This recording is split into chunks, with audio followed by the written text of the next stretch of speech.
Hi there, it's Dr. JOYLYN Sparkles and welcome to your Power Hour. This is your time to put what's on your mind on my mind, and we'll put our heads and hearts together and we will come up with a way to go from stuck to happy as fuck in as short amount of time as possible. Now for some of you, maybe you think I can take my time, and that's great. I tend to always be in a hurry and have been struggling with some stuff long enough that I'm just sick of it, and so I just want to blow this shit out of the water. Okay, so that's what we're doing here. And as you might know, I have two settings, that is fire hose and off, so I talk fast and you'll get a lot, so you might want to take notes or subscribe to my YouTube channel so you can watch the replay, and it'll also be available in the group here as well. But here we are, and happy Wednesday, the 7th. And we're talking about resistance, how to work around it, because you know there are those times that you, and maybe hopefully I'm not the only one that does this, you're just resistant as fuck, okay? Like, just like that cow that refuses to move, or the insanely cute puppy that you can pick up but somehow knows how to be dead weight on the end of a leash. Yeah, and you're just not going to do it. There's those times when you can see, you can feel it, you're aware, even your intuition is saying, here's what needs to be done. And you say, I don't wanna. You know, which I will say, and this is sometimes confusing, it's different from the intuition that says, I don't want to, because there's a no. This is the one where you know what you're supposed to do, but you're like, I don't want to. I'll give you an example. For the last 3 weeks, at least, could be 4 or 5, I've been aware that I've overnourished myself and overindulged because it's summer and it's getting warmer outside and I don't want to cook, so let's go out. And so I've just been eating and not really paying so much attention to stopping, you know, grazing. And just because I have my Power Pack nutritional smoothie in the morning thinking I'm good to go, so anything else is free. Yeah, no. To where this body here was like, please stop. Please stop. And I was like, I don't want to. And I got kind of this intuitive hint that I think fasting would be a good idea. I need to reacquaint myself with actual hunger cues because I've lost the connection. This happens from time to time. And I used to fast quarterly, but I hadn't for a while. But I also know fasting isn't pleasant. I don't really like doing it that often. You know, I can get crabby and then, as much as I can distract myself with food, I can distract myself with fasting. Isn't that fascinating? So I was like, no. And I passed it up. And then finally I was like, I'm doing this. And you know what? I actually started a day early, and that first day was easy because I actually wasn't hungry because I hadn't even been hungry in a while. But it's just that resistance. I had known for a while what to do, and I just didn't wanna. So what do you do when you're faced with that? Because it's gonna happen. And so we'll look a little bit at why it happens. Okay, so one of them is, because here's we're gonna say this. You know, I love rhymes, and maybe you've already heard what you resist persists. Like, in physics, we know that every action has an equal and opposite reaction, so that if you resist something and you push it away, it pushes back into your reality equally forcefully. So that ain't fun. And when you're just pushing on something that's pushing back, guess what? Not a whole lot changes and things don't get done. But you also know, from having been alive this long, that it happens. It happens. You don't always mean to do it, but, you know, sometimes you're the cow or the puppy that won't move. Like, no. So what then? Well, first off, let's look at why this might happen, okay? Number one is you have to look at how you're actually talking to yourself, or how this information about what you could or should or need to or must do is coming at you. Like there's some times at work, for sure, when you're an employee, that the deadline is set for you. And you know it, but you don't really like that it's that way. And then when it's your own personal self, you might talk to yourself and, I have to do this, I have to do this, I have to do this, I have to do this, I know I have to do this, I know I should be doing this. When we start talking to ourselves that way, or information is coming at us at we have to or else, immediately our innate toddler or teenager is going to kick in. Because those tend to be the 2 times of our life where we actually started to challenge and play with our autonomy. Because here is news, guys. When we talk about basic human needs, everybody's like, yeah, food, shelter, water, oxygen, yes, and autonomy. This soul in a magical meat suit came to incarnate in this magical meat suit to know itself as an individual, sovereign, and autonomous. And so whenever the power is coming from outside, you have to do this or else we will resist it. Now what's interesting is sometimes that outside voice is actually coming from inside because we're saying you don't have a choice. You don't have autonomy. You have to do this. Otherwise, you're worthless or bad or a failure, or your life's going to blow up, or you're going to die. Like that part of us inside that's taken on the voice of external reality, of our dysfunctional family systems, of the highly critical person, the one who doesn't operate by choice because they've lost connection with the infinite soul that wants to know themselves as sovereign and autonomous. The part that's disconnected from that, and they're talking to us and telling us what we got to do, we'll be like, fuck that. Okay, so we have to be aware of how we're talking to ourselves. And so starting to rephrase things from I have to, I've got to, or else, to start saying and talking to ourselves as if we do have a choice, because we always do. Obviously, we're even resisting it, so we're still not choosing it, okay? So let's be honest about this and say, well, I wonder what would happen if this. I wonder if, what if I did this?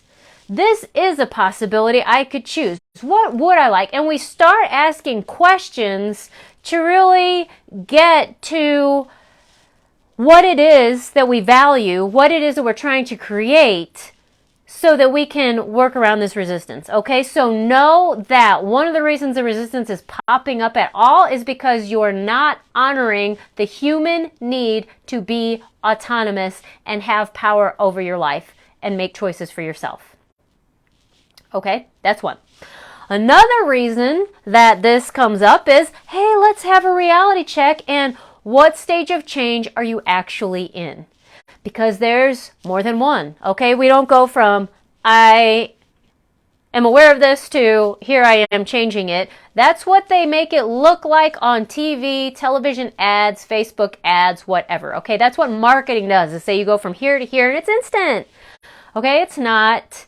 Because there's actually a stage of change. If you read The Goddess's Guide to Breakups that I wrote, it's based on motivational interviewing. One stage of change is where you don't even know there's a problem, okay? That's actually stage 1. Then you actually move into stage 2 where you're like, hey, I think something's not really working for me. I don't really like this. You just become aware of it. That's it. Like, the discomfort's actually grown enough to where it actually, like, registers in my thought process. Then you go into the pre-contemplation stage of change, which is not the time that you will actually take action. It's when you're actually starting to amplify that cognitive dissonance of this is what's happening and this is what I'd like to happen, and those two aren't really the same. And here's what I say I want and here's what I'm doing, and that's not the same. And if I were to change, what might that entail? So it's actually a little bit more of an experimentation and information gathering. Then I broke down the other two into the half-ass stage of change and then the actual action phase. Because let's face it, a lot of us moving don't go full bore into the thing, okay? Now half-ass hurts and it never works out completely. That's why why we actually want to change something, you got to go all the way. But a lot of us do shit half-ass at first, okay? Because we're dipping our toe in the water, because we don't actually totally know what we're doing, because some of these concepts are still vague, like, how do you fucking love yourself? Like, maybe I'll try this. And so we don't really totally understand, and we're not totally convinced that maybe we have to change or that it has to be all in, okay? Part of the stages of change. And then you go into the action phase where you're actually committing to doing it. And guess what? That still doesn't mean you're going to succeed from that point on. There's still face planting, and failure is feedback, okay? But when you're actually committed, you keep scraping yourself off the pavement and brushing yourself off and trying again. And learning every time that you do that. Instead of beating yourself up, you try it again. Just for reference, because it's an easy example, people who quit smoking actually attempt and fail 20 times before they succeed. Now, that's not a hard and fast rule. But most people don't actually, the first time they say, I mean it, I'm really quitting smoking, actually quit smoking from that time, okay? Now, it might be because they weren't quite in the stage of change. They might be in the half-fast, and maybe when they go full, maybe they do. But a lot of times when people do it, they learn what doesn't work, certain people or places that they can't be in because the trigger's too strong. Like, that's the part of learning. Okay, so know what stage of change you're in, so that instead of beating yourself up for not like changing the way that you want and having this resistance come up, it might be because you're not actually at the place where you're going to be able to generate momentum and carry through, okay? And there also too is some survival mechanisms we'll talk about that's keeping you from doing that. We're going to get to that. All right, here's a third one. Why resistance might be coming up? Kind of another reality check. Do you actually believe that you can have or achieve the change that you're going for? Deep down, we have limiting beliefs that are so far in there.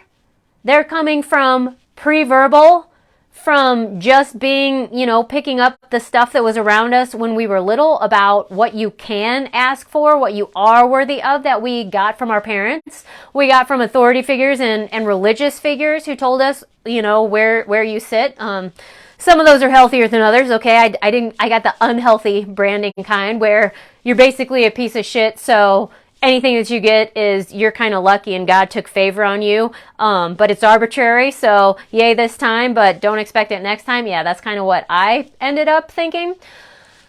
Some of it's even past lifetime, as far as we do carry some limiting beliefs, and if you don't believe in past lives, don't get hung up on it. There's generational stuff. We're aware of that, okay? Things just get passed down.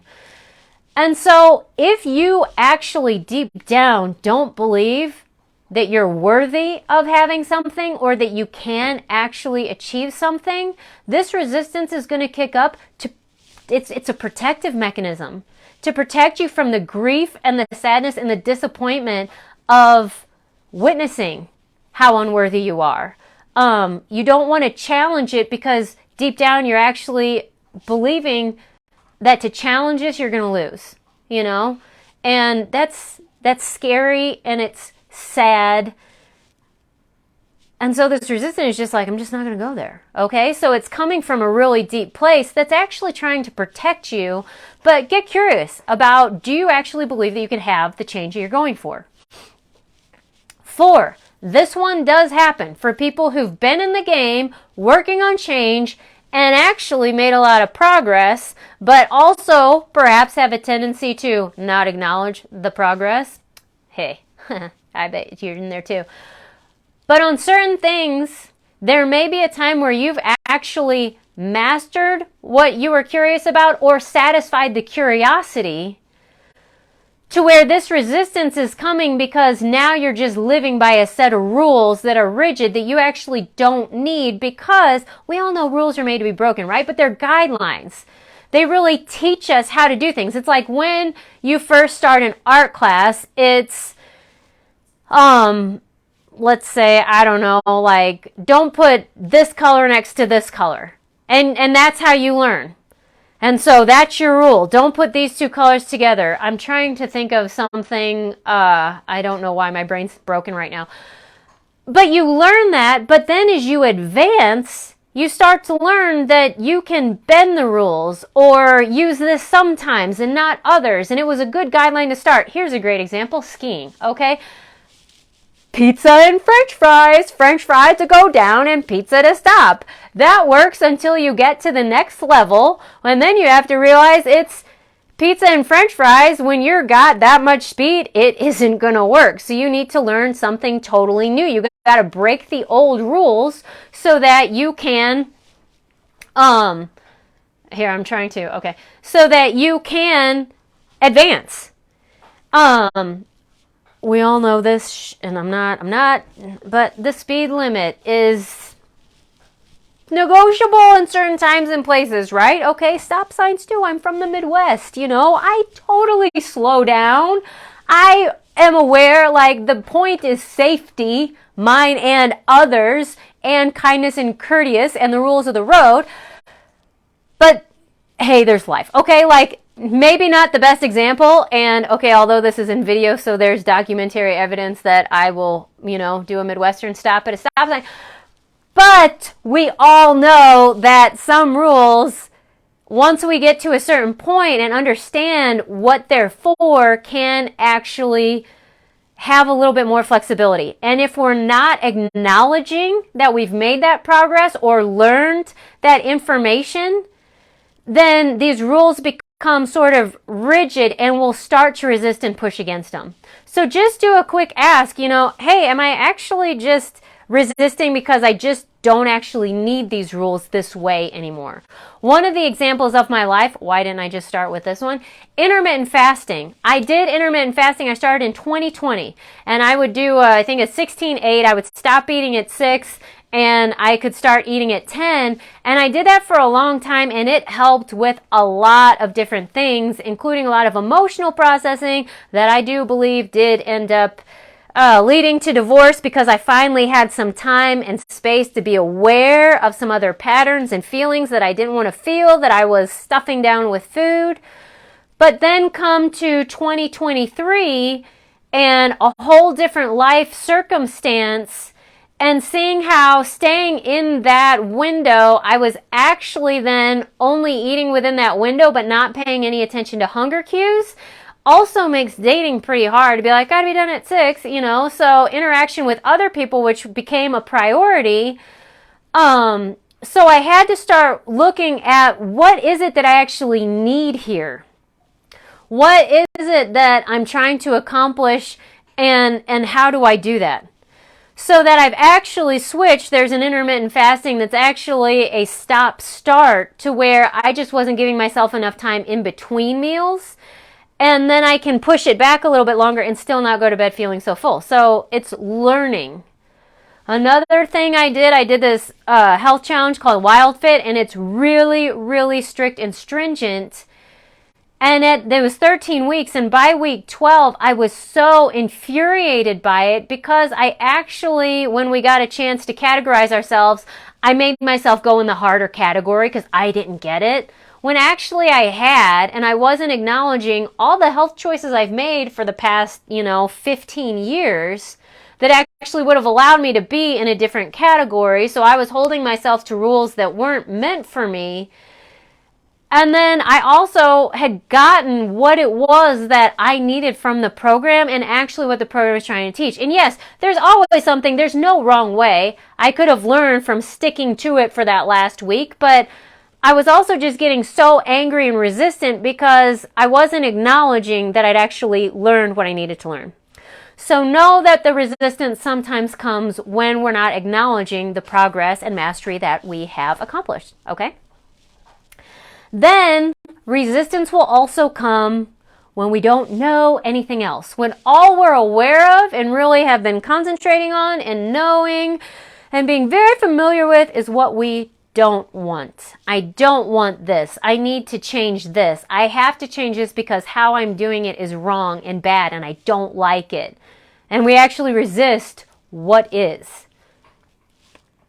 But we also haven't put enough thought into what I would like and to what would that even feel like. So there's actually not just the protective mechanism of perhaps deep down I don't believe I can have it, but maybe I do. And why am I still resisting and not achieving this? Is because I still haven't given my subconscious enough information and acquaintance with new feelings and new ways of being that whatever is different from what I have now is just uncertain, which makes it certain death. And so my subconscious says, we can't die. My only job is to keep you alive. We can't die. So I have to resist so that I know who I'll be and how to get to tomorrow. So in that, we have to be more aware of getting and generating a familiarity with who we'd like to be, what actions need to be taken, what it's going to feel like, and opening our eyes to the entirety of the experience. Okay? So we're going to go into that now. Because how do you work around it? Thank you, JOYLYN, for telling us why. And because I'm JOYLYN and I cannot stand when people just stop there. Here's why. And then get in a coaching program so you can learn how. Okay, I'm going to tell you a little bit about how now because I love you guys. I want to give it to you. I want to give it to you. How do you work around some resistance? Okay? In a few words, because I love them. The future forward focus. Okay? Like I was just talking about, you have to get aware of what that future is that you'd like. Just knowing that you don't like what's presently available and what you've had in the past isn't enough to get change or to get you out of resistance. So you have to know what it is you're going for. And then when you get that, start to also get curious. Hey, I'm moving here because I've gotten words that you guys are writing comments and I love that and I love seeing that you're on. But then someone's like, I can't see your face. Okay. Is it interesting enough to you? Is what you're going for actually lighting you up? Or is it just something that, again, you think that you should do or have to do? Because that'll immediately get your teenager and toddler working for you to be like, fuck that shit. I don't want to do that. Boo. It's not interesting enough. You've got to get something that actually sparks your curiosity to where the obstacles aren't important. Satisfying your curiosity is.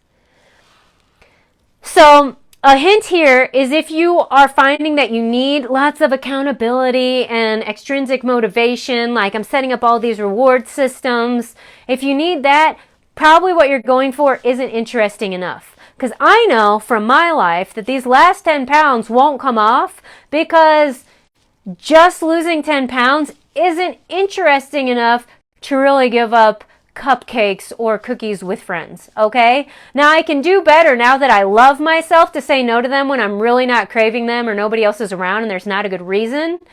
So my self-love has grown that way, but when social connection is something that I'm actually interested in and all my pants currently fit, I'm going to eat the cookie, okay? I'd have to find something other and beyond just the number on the scale.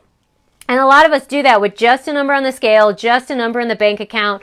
But that alone, for you heartfelt, super sensitive, overachieving beings, isn't enough. You really want to see yourself as a different person. Start getting curious about who you want to see yourself as, okay? Also know that some things will be more or less motivating. I had a boss, and she was always so, I don't know what the word is, surprised or annoyed that she would offer her kids money. I'll do this, do that, and they wouldn't do it. Because she was a really money-motivated person. There's nothing wrong with that. Like, money was a real motivator to her. But to her kids, who were more artsy, it was presence, connection, experience. So if she'd have offered them like a date night with her, or you can pick your favorite restaurant, or we'll work together, I think they would have been more motivated to do stuff. Sometimes there's a mismatch with what it is you're motivating yourself for and with. Okay? So get clear on your future forward focus and what it is that actually motivates, drives, and inspires your curiosity. Then you're going to have a lot better success. Okay, so getting curious is kind of number 2. What it is you really want, and then when the resistance kind of kicks up, to start asking what's on the other side of this. Who am I going to be if I make it through this? Now, no, always, and this is how we're going to get around teenager, toddler, there's no wrong way of doing it. And that's going to go against everything that you've known from childhood, most likely. That there's a right way and a wrong way. And if you do it this way, this is the way to success. That's how our whole education system is set up. But from those of you who know, maybe have advanced degrees like I do, it's not quite a linear path like they said. So just saying no to this cookie doesn't mean that the 10 pounds is going to come off, okay? Sometimes you're meeting an emotional need that's actually going to soothe you, and sometimes it's messing up that's going to give you feedback of, oh, now I'm actually aware of why I did that or what I don't like. Like, I don't like how I feel when I do that. Like, my self-esteem actually goes down. So now what's on the other side of this? Higher self-esteem. When I can say no to something or someone that I actually know isn't in my best interest, that makes me feel good. When I can use my yeses and nos with power, that makes me feel good. So start getting curious on what's on the other side of this. And be real about, instead of telling yourself that you can't because you're going to fall apart and it's too hard, if it's only an hour or 5 minutes or something, you can do it, okay? And in the happiness programs, I work a lot with these emotional handling tools for how to handle that intensity when your brain is really saying, I can't handle it. It's too intense. That there are other things that we can do with what we say and what we do with our body, tapping, speaking, questions, that actually can help lower that intensity, okay? Then, if those two things don't work and this is persisting and it's lingering and you can't push through it or pushing through it actually might not be good, here's what you do or try, okay?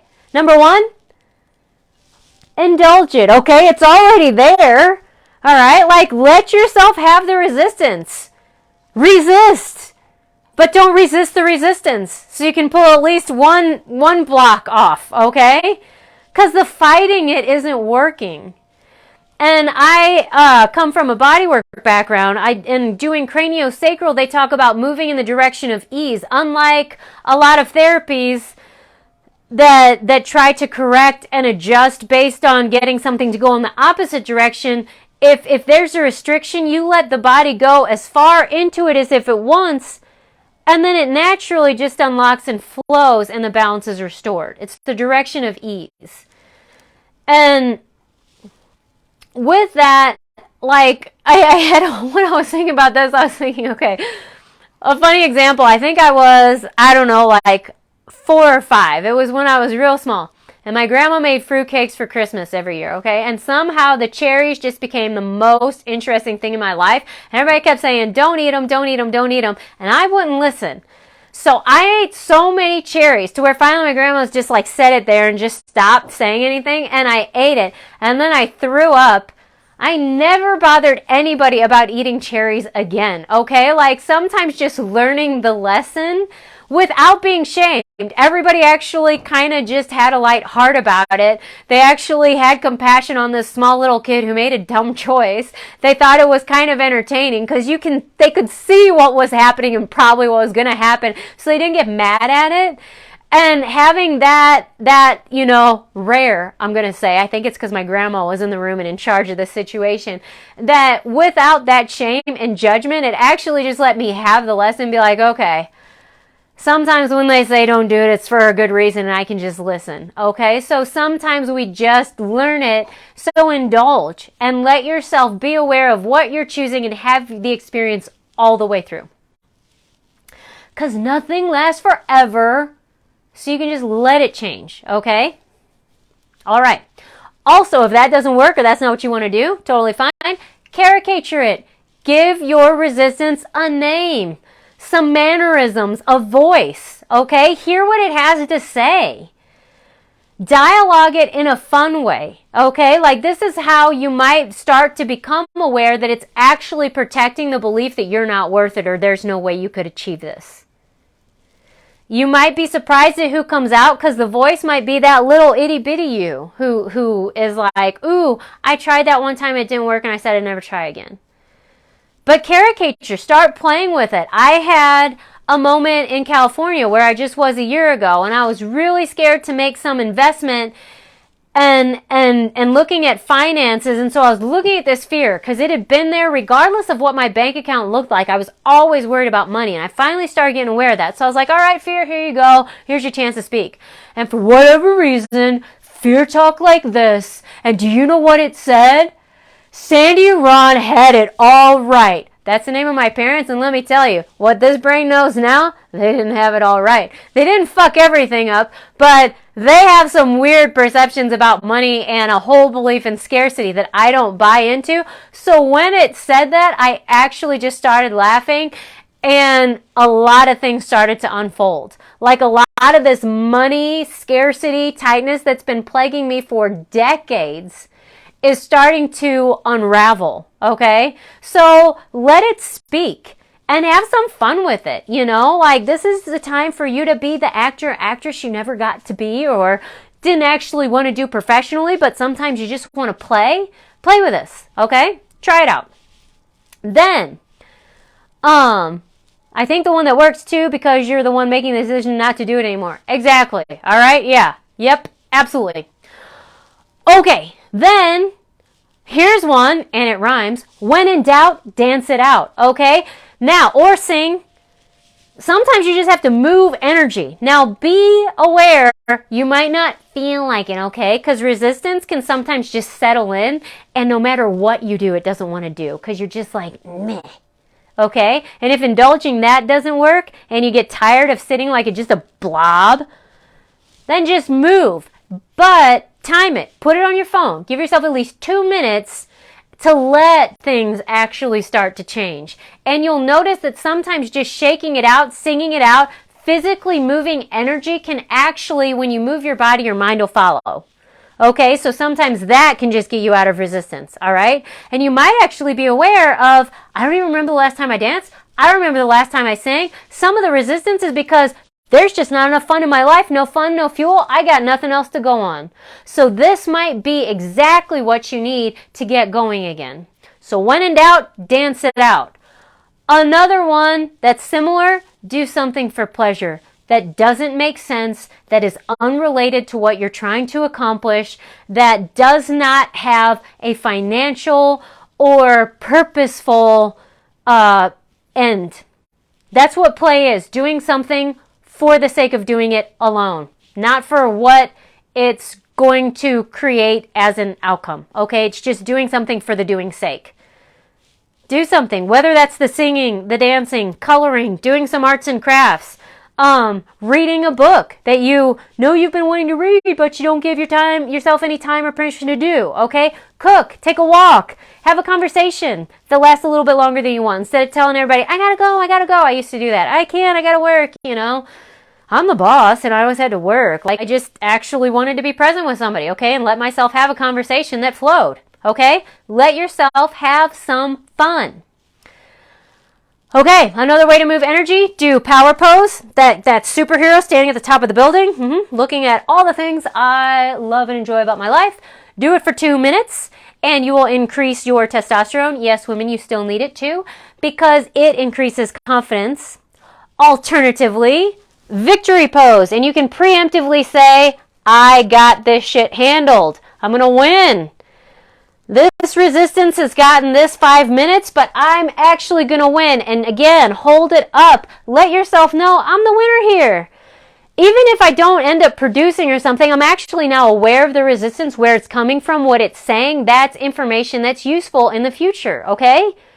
If I'm not winning, I'm learning. That's what they say in improv all the time. There's no failure here anymore. Failure is just feedback. I'm winning or I'm learning, all right? So you can tell your body that I'm doing this. Boom, I'm doing this, okay? Or, here's a final one and it's fun. Gonna make it quick because we're over. Make a ritual to signal to your subconscious, we are moving past this. This is especially when you are in the action stage, you're ready. Or you're moving from the half-ass stage to the full-bore action stage, okay? Make a ritual. Let your subconscious likes rituals. It likes a little bit of ceremony to know, ooh, things are changing. It's just a pattern interrupt. Now, do not use this as a distraction and further resistance and distraction, okay? So it doesn't have to be elaborate. You only have to get its attention. So simple things like walking through a doorway, purposefully, intentionally. I am moving from this room to this room, and in so doing, symbolizing that I am leaving my procrastination and resistance behind. I also like chanting, drumming, make up a song, a poem, a quick little rhyme. You know, a rhyme in time, a step in time saves 9, but a rhymes will do the same, I think, okay? What's the other one? Oh, sacrifice something. Write your resistance or whatever it is. Write it down, set it on fire. Here's something, because I'm a little bit of a pyromaniac and it's just fun. Set a marshmallow on fire, okay? I don't know. Have fun with this. Be safe, but have some fun. Write something in a paper, let it go down a river, okay? There's endless possibilities. One of them that I did just yesterday, I looked at the sun and I said, hey, you're in the full light of day, you're watching me and witnessing me do this, and I spun around one way to wind up all the cords that I had, and then I spun the other way, said cut, cut, cut, cut, cut, and I'm like, I'm cutting all the cords to all the relationships that are no longer serving me, whether it be people, money, ideas, plans that I had, they're all going. That took 20 seconds or less, okay? It's easy. Quick ritual just to show the subconscious this shit's out the door, okay? Resistance is over. We're moving forward, okay? That is how you get beyond resistance, because fighting it is only going to create more resistance. So resisting resistance makes resistance persistent, okay? Love that wordplay. So get out by getting around and playing with it, okay? So this is what we do together in the Happiness Clinic programs, okay? Regardless of which one it is, we're working on the future forward focus and making sure that the priorities and targets that you have are ones that light you up and are interesting enough to set down resistance and get beyond obstacles, all right? I'm going to walk you through that. And then we're going to work together when resistance does come up, and I'm going to help you play that.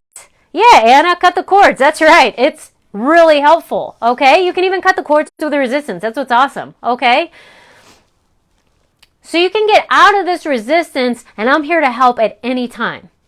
So go to ihaveenougthings.com and click on the button, schedule a call for clarity. We're going to talk. I'm the one that answers the phone when you schedule this call, okay? From start to finish, you're with me.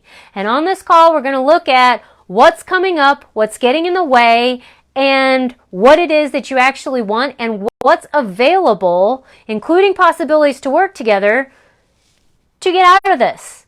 And then you've got me, who is, like I said last week, Wile E. Coyote. I'm an expert because I failed more than most people, but I also am an expert because I've gotten myself up every single time. And so I know even more what works and what doesn't work so that you can get that information faster without having to do it all on your own. And I'm also going to be that voice in your head that says you're actually doing it right, even though it feels like you're doing it wrong, because that's just your mind telling you that you're doing it wrong. That's just what you know. So you need a new voice sometimes, okay? Space of no judgment, because what the hell would I judge? I fucked up more than most, okay? So let's just laugh at it, and you can use my life experience and lean on my confidence in you to be able to do it, because if I can do it, anybody can do it. And I actually just love the fuck out of you guys. I want you to be happier. So let's talk and get you started, okay? ihaveenothings.com, book the call for clarity, and I can't wait to talk to you on a call and also again next week on Power Hour. All right. Oh, and Caroline says, thank you. You have the world's best tools. It's true. I do, because I'm bringing improv and actual happiness to this. We're not just managing and coping. We're actually creating and learning how to recalibrate the nervous system to hold and create and sustain happiness. All right? It's possible for you, and you know how to do it now. All right? You click that call for clarity button and get started. All right. I love you so much, and I'll talk to you next week. Mwah.